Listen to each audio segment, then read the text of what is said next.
अस्सलामु अलैकुम वरहमतुल्लाहि वबरकातुहु हजरत अमीनुल कादरी मौलाना सिगी याम नुंसिरबा बयान अमखक थेंगजरुबनी अदु मयामदा मणिपुरदा अमुक ताहनिंगदना इसाना हंदोक्सबनी नुंसिरबा चिन्नाउसिंग बयान तौबगी इतिक्ति लेजदे अदुबु तसेंगना हिंदीदा तौरिबा उर्दूदा तौरिबा बयान असे अखोगी मणिपुरदा लेरिबा चिन्नाउसिंगना अमते अहलमनसिंगना तारगा अखोगी ईमान अदुबु तजा ओइनबगिदमक्ता हंदोक्सबनी महाक ऑथेंटिक महाकी बयान आइगी वीडियो की डिस्क्रिप्शन दे यावनी कनागुंबा हिंदी उर्दूदा तानिंगसु ताबियो असुमना नुंसिरबा चिन्नाउसिंग बयान की मफुमदी अखोगी नोंगमा अखोगी ममानबा अनि यामना लुना तिन्नबा अमा लेरमी हाइरिबसी इमाम याफी रहमतुल्लाह अलैहि अदुंबा यामना महांगना इबिरंबा लाइकते इबिरंबा अमगी वारीनी नुंसिरबा मरुप अनि खक लेरमी नुंसिरबा चिनाउसिंग अदुगा हाइरिबा मरुप अमगी मखुतसे मैदा चाकलमदे नुंसिरबा चिनाउसिंग यामना अंगकपा वारीनी मैदा सुथक चाक मागी मखुत अमा मैदा थंबदा मैदा मागी मखुतसे चाकतबा अदा मागी नुंसिरबा मरुप अमना मदु खंगबदगी माई ममानबसिना हंगे आइगी नुंसिरबा मरुप नहाकी खुद अमा मैना चाकत्रिबगी अदुंबा अंगकपा राज आदि करंबानो आइसु आई अमफो खंगजद्री करी मतांगदे कमाइना तौबनो हाइबा वारी सिलियो हाइबदा आई नोंगमा सोइदना लीगेन हाइरमी अददा मागी ममानबसिना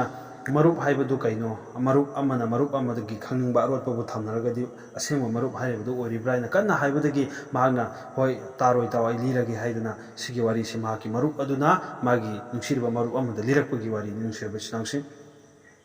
मुन्ना ताबियो यामना ईमान लोक्सनबा याबा यामना नुंसिरबा यामना मरुओइबा अदुंबा वारीनी नोंगवा नुपा असि महागना ममानबदा हाइरमनी आई मरुप नहागना सुखंगे आईगी खानदान आईगी इपाइपु लोइना पसा पाइबा अदुंबा इमुंग अमा ओइरमी यामना वाता पादबा इमुंग अमा ओइरमी आई इसामक पाखंग ओइरमी अमदि आईगी सकचु थीबसु ओइरमदे मतम अदुदा आइना आईगी युमगी मथक अमदा आइना काखतलगा साबा मतम अमगी कालेनगी नुमिदांग अमदा आईगी टेरेसता आइना वाकिंग से चटलिंगैदा आइना चटपा मतमदा आईगी युमगी ममांगदा लेबा युम अमगी मथकता अदुंबा यामना फजरबा मसक मतौ फजबी लेसाबी अमा आइना उरम्मे महाकपु उबदा महाकी थाजगुम इंगलबा फजरबा माइथुंगदु उबदा आईगी थमोय हुकी आईगी अपांबा मपोकी आइना मतम अदुदा नुपी अदुदा मफम अदुदा अपांबा पोकलबनिना आइना नुपी अदुदा हाइजकी नाहक आइना नाहकी अपांबा खुदिमai तौजगे आईगिदमक ओहलु हाइदना महागना नुपी दुना याबा कौबा लेखिदे माना मतम कया चंगना नुपी दुगी नंगे खोंगदे तोन फौ नंगे सनालुपा आई लोइना आई पीजगे नंग आईगिदमक्तु ओइगे हाइना मागी अपांबा माना फोंदोखी मागी अपांबा दु फोंदोप नुपी अदु अल्लाहगे रसूल सल्लल्लाहु तआला अलैहि वसल्लम गे अदुंबा तालिमात की सयादा हिंगबा इमुंग यामना इमान लेबा इमुंग अमखक ओइबना नुपी दुना नुपा अदुगी मागी प्रपोज अदु यारमखिदे मतम खरा लेरगा नुपा अमदा नुपी अदु युम पानखिरमी अमदि लुहोंखी हाइरेबा नुपी अदुना लुहोंगिबा नुपा अदु यामना लाइरबा नुपा अमसु ओइकी अमदि लुहोंग मतुंदा अंगांग अहुम लेबगी पाउसु नुपा अदुना ताकी असुमना जमाना अमा चखरबा मतुंदा नुसिरबा चिनाउसिंग केहेत अखोइगी चाक तांगबा मतम अमा थोलकी चाक तांगबा मतम अमदा महाकी मपा इबुंगोना महाकी मांगबा हुजिकी हाइरेबा नुपा असिदा इचा नुपा असुमना चाक तांगबा मतम अमा थोकपनिना लैता लाइरा खुदिमक्ता चानगाई थंगाई लेतना असिना कया याम वानरे अदुना एखोइगिसु लैता लाइरा खुदिमक्ता येंथोकनबगी मपान हुकुम तौबिरमी मदुदा महागना मचानुपा असिना होय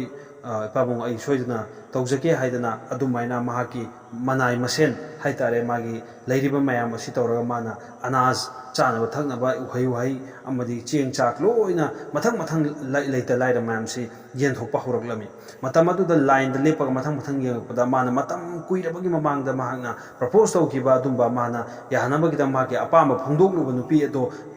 मयुम पानखरबसु नुपी अदु उबदा माना निंसिंग उबदा खंगलमी अमदि महागना मनाई मसेंदा येलिबा पोत अदु थुना लोइसनबा हाइरगा नुपीदु मागी मसागी कादा कौशलहलमी अमदि नुपीदुदा हाइखी नाहक कमदौना मफम से लाखिबनो हाइना नुपीदुना लिरखी आई यामना ꯑꯩꯒꯤ ꯂꯨꯍꯣꯡꯉꯦ ꯑꯩꯒꯤ ꯏꯆꯥ ꯑꯍꯨꯝ ꯂꯩꯔꯦ ꯏꯆꯥ ꯑꯍꯨꯝ ꯑꯗꯨ ꯌꯥꯝꯅ ꯋꯥꯕ ꯀꯟꯗꯤꯁꯟꯗ ꯆꯥꯅꯤꯡꯉꯥꯏ ꯊꯛꯅꯤꯡꯉꯥꯏ ꯂꯩꯇꯗꯅ ꯌꯥꯝ ꯋꯥꯅ ꯂꯦꯜꯂꯦ ꯑꯗꯨꯅ ꯅꯍꯥꯛꯅ ꯑꯩꯒꯤ ꯆꯥꯅ ꯊꯛꯅꯕ ꯈꯔ ꯄꯤꯕꯤꯅꯕ ꯑꯩ ꯂꯥꯛꯆꯕꯅꯤ ꯍꯥꯏꯅ ꯈꯨꯝꯂꯝꯃꯤ ꯅꯨꯡꯁꯤꯔꯕ ꯏꯆꯤꯟꯅꯥꯎꯁꯤꯡ ꯃꯇꯝ ꯑꯗꯨꯗ ꯅꯨꯄꯥ ꯑꯗꯨꯅ ꯃꯁꯤꯗꯤ ꯈꯨꯗꯣꯡꯆꯥꯕ ꯆꯥꯟꯁ ꯑꯃꯅꯤ ꯈꯜꯂꯗꯨꯅ ꯍꯥꯏꯔꯤꯕ ꯅꯨꯄꯥ ꯑꯗꯨꯅ ꯃꯍꯥꯛꯅ ꯑꯃꯨꯛꯁꯨ ꯅꯍꯥꯟꯒꯤ ꯋꯥꯍꯩ ꯑꯗꯨ ꯑꯃꯨꯛ ꯍꯥꯏꯔꯝꯃꯤ ꯍꯥꯏꯔꯛꯂꯝꯃꯤ ꯅꯨꯄꯤꯗꯨꯗ ꯅꯪꯒꯤ ꯅꯈꯣꯡꯗꯒꯤꯅ ꯇꯣꯟꯕꯨ ꯑꯩ ꯂꯣꯏꯅ ꯁꯅꯥ ꯂꯨꯄꯥ ꯅꯪꯒꯤ ꯑꯄꯥꯝꯕ ꯈꯨꯗꯤꯡꯃꯛ ꯑꯩ ꯄꯤꯒꯦ ꯅꯪ ꯑꯩꯒꯤꯗꯃꯛꯇ ꯑꯍꯤꯡ ꯑꯃꯒꯤ ꯏꯇꯧ ꯑꯣꯏꯔꯁꯨ ꯔꯥꯅꯤ ꯑꯣꯏꯌꯨ ꯍꯥꯏꯅ ꯃꯍꯥꯛꯅ ꯑꯄꯥꯝꯕꯗꯨ ꯐꯣꯡꯗꯣꯛꯈꯤ ꯃꯤꯟꯁ ꯖꯤꯅꯥꯒꯤ ꯗꯥꯋꯠ ꯇꯧꯔꯝꯃꯤ ꯅꯨꯡꯁꯤꯔꯕ ꯏꯆꯤꯟꯅꯥꯎꯁꯤꯡ ꯁꯦꯡꯅ ꯍꯥꯏꯔꯕꯗꯀꯣ ꯅꯨꯄꯤ ꯑꯗꯨ ꯃꯍꯥꯛꯀꯤ ꯈꯨꯗꯨꯝ ꯆꯟꯕ ꯄꯥꯝꯂꯝꯃꯤ ꯃꯍꯥꯛꯇꯤ ꯄꯩꯁꯥ ꯄꯥꯏꯕꯅꯤꯅ ꯃꯇꯝ ꯑꯗꯨꯗ ꯅꯨꯡꯁꯤꯔꯕ ꯏꯆꯤꯟꯅꯥꯎꯁꯤꯡ ꯏꯃꯥꯝ ꯑꯃꯤꯅꯨꯜ ꯀꯥꯗ꯭ꯔꯤꯅꯁꯨ ꯌꯥꯝꯅ ꯐꯖꯔꯕ ꯏꯃꯥꯒꯤ ꯃꯇꯤꯛ ꯃꯒꯨꯟꯒꯤ ꯃꯇꯥꯡꯗꯁꯨ ꯕꯌꯥꯟ ꯑꯁꯤꯒꯤ ꯃꯔꯛꯇ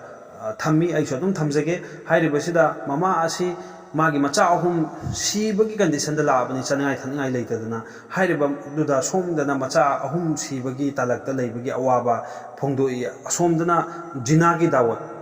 ꯑꯣꯛꯇꯕꯒꯤ ꯊꯕꯛ ꯑꯃ ꯇꯧꯁꯤ ꯍꯥꯏꯕꯒꯤ ꯗꯥꯋꯠ ꯑꯃ ꯅꯨꯄꯥꯗꯨꯅ ꯃꯉꯣꯟꯗ ꯐꯣꯡꯗꯣꯛꯏ ꯑꯗꯣ ꯁꯣꯝꯗ ꯆꯥꯛ ꯄꯨꯗ꯭ꯔꯦ ꯃꯆꯥ ꯑꯗꯨ ꯁꯤꯕꯒꯤ ꯀꯟꯗꯤꯁꯟꯗ ꯂꯥꯛꯑꯕ ꯁꯣꯝꯂꯣꯝꯗ ꯆꯥꯅꯤꯡꯉꯥꯏ ꯊꯛꯅꯤꯡꯉꯥꯏ ꯂꯩꯇꯕ ꯃꯇꯝ ꯑꯣꯏꯕꯅꯤꯅ ꯑꯗꯨꯒꯤ ꯃꯔꯛꯇꯨꯗ ꯂꯩꯕꯒꯤ ꯀꯟꯗꯤꯁꯟꯗꯨꯗ ꯏꯃꯥꯝ ꯑꯃꯤꯅꯨꯜ ꯀꯥꯗ꯭ꯔꯤꯅ मागी ममता है अगांग अमदा ममा अमना कयाम नुंसीबगी हाइबगी मतांगदे इमागी मतिंग गुण खर होंदोगी अखोय तामिनसे इमा हाइबसे इमा अदुंब इमानी जो अखोय पोक्त्रिङैदगी था मापन अखोयबो नावपुबीदना अखोयबो पोक्पिरखिबा इमादो अदो अैगी इमानी अखोयगी इमानी अमदी अगांग अमबु चही अनि मागी मबुक थोक्तगी थोक्पा संगोम पिथक्लगा लेपफो हाइनबगिदमता होनरखिबा अहिंग नुंथिन तुमदना होनरखिबा अदो ममा अमगी मगुन्नी अमदी नुंसिरबा इचनाउसिंग अचोटपा फी अंगांगना हुंजेकपा इसिंग अमदी अमांगबा कयादो अदुई मथक्ता इंगलब इंगथमदा कयादफो ममा अमना चोना चोना मचागिदमक्ता होनरकपदो अदो ममागी मकामनि नुंसिरबा इचनाउसिंग ममागी मचा अमदा नुंसिबगी अदुना ngambani नुंसिरबा इचनाउसिंग अदो मा इमा हाइबसे मसा कपचरबसु मागी मपीगे मिटकी पी अदो मचाना कपददी मा येंबा ngamamde ममा मसा मा कपचरबसु अवाबा कया तारबसु मचाना कपददी ममाना मचागे पीदुदी येंबा ngamamde अदुंबा इमानेबे इमागी मगुन्नी ताकपीरि नुंसिरबा इचनाउसिंग अमसुंग अल्लाह के रसूल सल्लल्लाहु अलैहि वसल्लम ना असुमना हाइदोपिरामी एना ताकपीरि नखोय अल्लाह ना याय यादे हाइबसे कमायना खंगनी हाइबा मतमददी महाकु पोइबा पोइबा इमाद येंगो अैगी इमादुना यारबदे अल्लाहना याबिरे अैगी इमाना सावरबदी अल्लाहना सो अैगी इथक्ता सावरे हाइबसे कोइ खंजनगदबनी हाइबा पॉइंट फजबम सु ताकपिरे नुंसिरबा इचनाउसिंग असुमना इमामना मसामकना हाइजरी अै इमागी फजिलत से सिदगी हेना वांगबा अैगी इनाक्ता लेते ममदे अल्लाह तालादगी हेनबा खोदा अतोपा अमफो लेते अल्लाहना ख्वाइदगी असेंग मपुने अखोना थाजबगुम इमा हाइबसे सिगी महूत सिनबसु अमफो लेते इमादी इमाना अरोइबनी हाइबदि नुंसिरबा इचनाउसिंग ला इलाहा इल्लल्लाह मुहम्मद रसूलुल्लाह हाइबनी को लातपद मतिक सब अल्लाह खनासु लेते हाइबगुम इमा से सिदगी हेनबसु लेते हाइना इमामना ताकपीरे असुमना इपाना अैगी इमा लेतबा मतमदा अतोपा नुपी इमा अतोपा म थिरे हाइदना इज्जत तौदबसु तौरोइदबने छु ताकपीरी हजरत मूसा अलैहिस्सलाम की वाक्याम जो सिदा निंसिंग लई हजरत मूसा अलैहिस्सलाम की जमान दा हजरत मूसा अलैहिस्सलाम ना अल्लाह गा वरी साननबगिदमक्ता चिंग द कारप मतमदा अल्लाह ताला ना ए मूसा नंग चेक्सिना कार ओइना ताकपी अदा अल्लाह ताला दा हजरत मूसा ना हंगचरकी या अल्लाह आइदे अहान बदि लाकनते अहान नते अना चिंग कारेसे नोंगतदे अल्लाह नसीगी वाही हाइबीदे हाइबीरेसी करिगिनो हाइबा मतमदा ए मूसा नहान खोदी नंगी इमा हिंगी मतमददी नंगी इमाना नंग थोखरब मतुंगदा या अल्लाह अैगी मूसागी नमक्ता हिफाजत तौबिनो दुआ तौबी अदु ngasidi नंगी दमक्ता नंगी इमा दुनिया थादो चखरे अदुना नंगी दमक्ता दुआ तौबिनबा कनासु लेते अदुना नंगी दमक्ता अैना चेक्सिना लाओ हाइबने ताकपीरि नुंसिरबा इचनाउसिंग अल्लाह ताला ना हजरत मूसा अलैहिस्सलाम ममा की मकाम सु ताकपीरमी नुंसिरबा इचनाउसिंग ममा की दुआ फंगबसे क्याम मतिक मगुन लेखरे असुमना अंगांग अमगी वारी अमसु सिदा वाक्य अमा लाइ अंगांग अमा पिकना ममा सिकिरमी नुंसिरबा इचनाउसिंग को यतिम ओइरमी मपाना अनिसुब ममा अमा थिराअमी अदा मपाना मचादुदा कौशलगा मचादुदा हंगमी मपादुना नंगी इमागी अहानबा इमादुना फबरा अनिसुबा लाइबा इमासिना फब्रा हाइना हंगलमी नुसिरबा इचनाउसी अंगांगदुदी खंगजब नते अपिकपा अंगांगदुना हाइरगमी पापा अइबु हेक पोकपा इमादो मादी मचिन यामना थी अदुगा हुजिक लाइबा अनिसुबा इमासिदी मचिनदी थीदेना मपादो अंगकपा मचलमने अमदे हंगबिरकलमी नुसिरबा इचनाउसिं कमा इचानुपा हायु करिगिदमक्तनो नंगना नंगी हेक पोकपा इमा सिग्रबदो नंगना मचिन थी हाइजे करिगिनो हाइबदा अंगांगदुना मपादा असुमना हाइरकलमी यामना आई इसामक हाइबदा मितकी पी ताब खंगौदे नुसिरबा इचनाउसिं असुमना अंगांगदुना मपादुदा हाइरकलमी school छत्रबदी फूनी chalk पिजरोय hi अदुबो in school हलकवा दा इमान चाक अदुम पिजै फूसु सुपु फुबीदे अदुगा पुक थल्ला फाउदा खरगा चाखो लुकमा अमानि तगी हेना चाखो हानि इमादुना इनबिरमी नुसिरबा इचनाउसिं अमदि हौजिक लाइबा इमासिदी मचिन थीदे फूनी हाइबगा अदुम फुई अदुगा चाक पिजरोय हाइबगा नुमित क्या थेंगा फौ अयुक्तगिना थेंगा फौ नुमिदांग फौ आई चाक क्या पिजदे अदुना अहानबे इमादी मचिन थी अनिसुबे इमादी मचिन थी देना खुलमी नुसिरबा इचनाउसिं मसी अखोय लौसनबा पोइनी असेंग ममादुदी मचिन थी दे हाइबनी नुसिरबा इचनाउसिं मसिना ताकपदी असुमना बयान मखा तारकपदा ngसाइगी नुपी अदो मचा अहुंगिदमक्ता मचा अहुंगिदमक्ता खलगा मागी चाना थंगनबा लौबा लाइबा नुपी अदुना महाक्ता ngसाइगी पैसा पाइरब नुपा पाखंग अदुना हाइरकलमी नंग आइगे जिनातौ अदोरगनी नंगी लोइना फंगनी नत्रगदी अतोपा लाइरबसिंग लोइना फंगहनग्रगनी चाना थंगनबा दुबो नंगोंददे अमपो पोट अमपो फंगलोय हाइना ताकपी नुसिरबा इचनाउसिं मदुदा नुपी अदुना इमान लेबनिना महांग हाय अल्लाह बुकियु लज्जत की दमक्ता गुना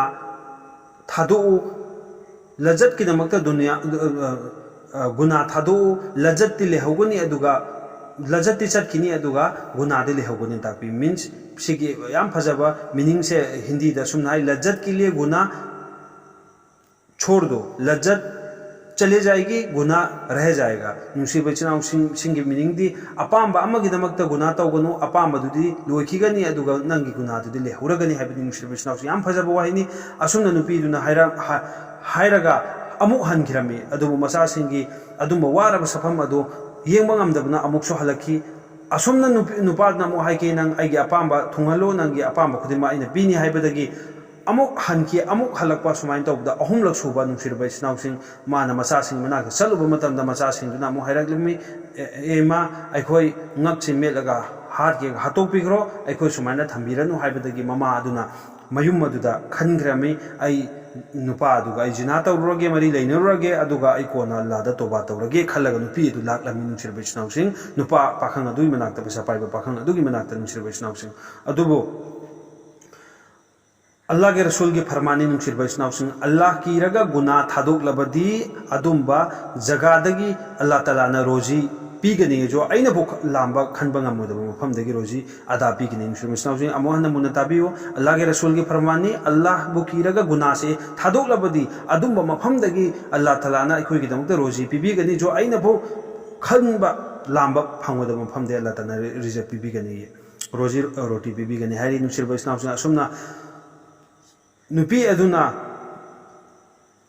युमदगिदी जिना तौरगे हाइना नुपादु मरी लेनरगे हाइना लाकलमी अदुबो महाकी ईमान अदुना नुसिरबा इचनाउसिं अल्लाह के कुमदगी महाना महाकी वाखंद खलकलमी नुपादुगी कादु चंगाबा मतुंगदा महाना खलकलमी महाना हाइरकलमी माई वाखंद खलकलमी चाक लांबा मीदा सीबा नते चाक पुक थन्ना लेबा मीसो अदुम सीबा सिदी मदुना हाइगा खलगा महाना जवानदुदा हाइरकलमी पाखंग अदुदा ए जवान इचा अममम सीबदुदे आई Young ngamkhigani siba do ai amamam mathang mathang siba do ai yeng ngamgani adubo aigi izzat aigi izzati ai dak suklai le hello heram maga handak tagi naki nafam da so amaga na ai lak aro heraga wasaklam laga nupi edo nupa adu dagi amai le du han khirami nungsirba isnamsu lairaba nupi edo kyam yamni iman gi thak wang khraba nungsirba isnamsu asumna महांगना नुपी दुना मयुम दे यौरकलगा लाइरबनिना मुसल्ला मा पुथोकलगा महांगना नमाज सोलगा सजदा दा अल्लाह ताला दा या अल्लाह नहांगना खोइबो पोकपीरे अदुना रिजक सु नहांगना पिबियो हाइना अल्लाह ताला दा कपगा दुआ तौरिंगैदा दुआ तौरिंगैदा तालक अदुना नुसिरबा इचनाउसिं अदुंबा नौजवान दो थोंग थिलकलमी महाकी मनाई मसेन पुरगा लाकलमी अमदी हाइरकलमी nang aduk yam lairaga nupi du haire lebani nusir basnaw sing pasa pairaba nojawan du nupi gi yuma du laklaka nang aduk pasa pairaga Allah lairaga Allah da aduk kiri aina maldar aksu yam oiraga kayam yam Allah da kifam thoi adubo ngasi de ai thamoi hongtokle ai nataba ngasi dagi nang khakta natana atopa nupi phawda ai ama phaw ai yenglaroi ai gi nang se ai ne ai gi ngasi dagi ai gi pokmina bi isan gumna khallabani haina nungsire bisnaw sing hairak madam maduda nupi aduna ngai kho haina hairaga mahangna sajda tawrami Allah taala da aduga dua tawki asumna dua tawki nungsire bisnaw sing ya Allah hairiba no jawana sina hairibase asengba magi mabu chomna man hairak number ne seng hairak lambo oiragadi dunia amadi akhirat ki adumba mai se haram to bi haina nungsire bisnaw sing mahangna Allah da dua tawki asumna nupi adugi dua dagi mahakna magi chanam thakna badu kubul tawna ba hairam badagi nungsir basnam chu kubul tawki amadi nupa nojawan aduna mahagi mamana du daliraki numit aduda nupi aduna ai gidamakta dunia amsung akhirata leiba mai se masina haram oihanbi oina dua tawbudo Allah taala na kubul tawki badagi ai khud ase ngasi दुनिया की मई नसु चाक्त्रे इंशाल्लाह आखिरत की मई नसु आई चावैबसी इसाना थाजै हाइना नुसिर बैष्णवसिंग असुमना ताकपिरि अदुना ngasiगी अखोगी उम्मत की इचे इसन सिंगदा असुंबा message अमा पीरी इखोई मुन्ना तामिनसी इचे इसन मरु ओइना सैयदना फातिमा गी कनीसु ओइसी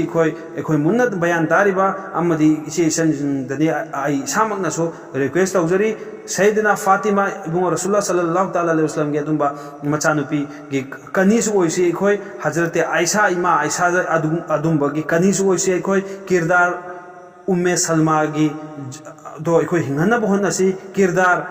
जैनब की इखोई अदो हिंगना बहोनसी उम्मे कुलसुम की किरदार अदो इखोई निंगसिंगसी हिंगना बहोनसी अमदी सकीना की अदुम वारी अदो इखोई निंगसिंगसी चाही लिसिंग अम चामब्री गी ममांगदा नुंसिर बैष्णव सिंह अदुंबा साबा साबी सिंह की अदुंबा इमान सिंह मुखोई की लेरमिबा इमान सिंह अदो चुंगासीदेना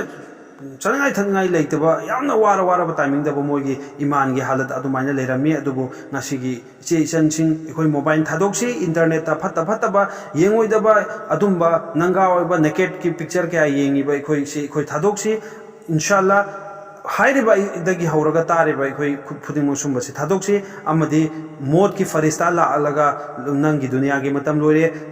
चलसी हल्लसी ना इखोई हाइरक्त्रिङै सिदा इखोई कुरान बु निंति की तिलावत तौनब होनसी नमाज मतम चाना सोनब होनसी मोबाइल इंटरनेट अमदी फिल्म येंबगी हाइनबसे इखोई थादोक्सी हाइबगा लोइना सिदा लसनजगे अमदी Allah Ta'ala na haikiba asida ikhoi yaw phat aranba soiba punama ngakpi sano amadi ikhoi tabata natana isagi punsida dumba amal lama purakpa ngamba ohinna ba ikhoi du'a yawminase assalamu alaikum wa rahmatullahi wa barakatuh. Assalamu alaikum.